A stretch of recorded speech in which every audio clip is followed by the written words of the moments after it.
You are highly blessed forever. I am so glad to be with you today. Religion and religious organization have done a lot to shape and frame the society as we know it today. Uh, Many have made mistakes, but their success cannot be discounted.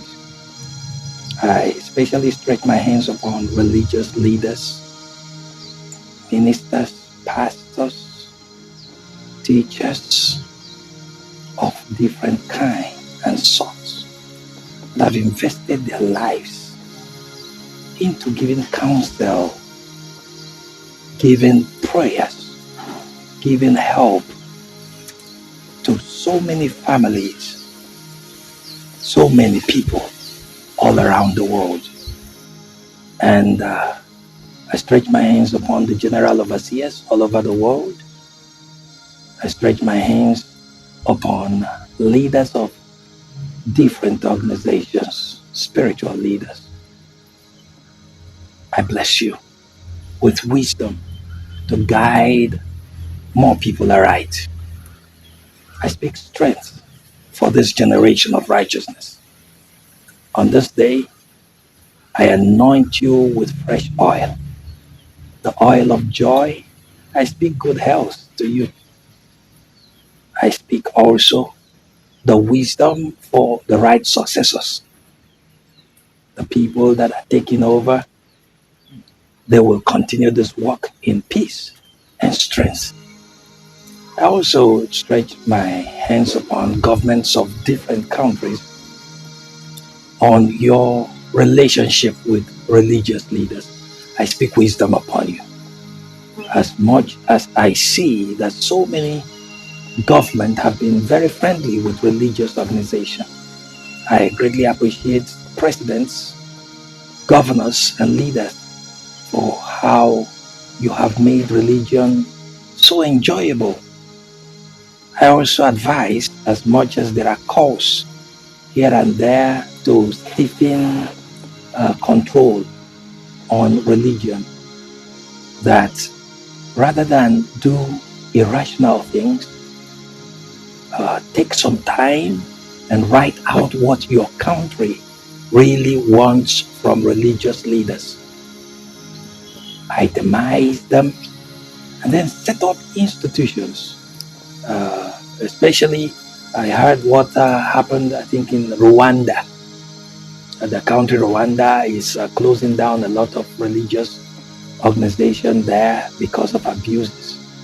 It's a good step in the right direction, and that one of the requirements is a safe environment, so that in case of fire outbreak, there'll be things to ensure that the place is at peace, and then a good parking space. Then the leaders of those organizations must be theologically trained. While all these are good, it's important we understand that everybody don't have the same theology. So it should rather be the requirement of the country. What does the country want from the religious leaders? Not necessarily the theology of different organizations. Because in most cases, there are things that really cause segregation in the society.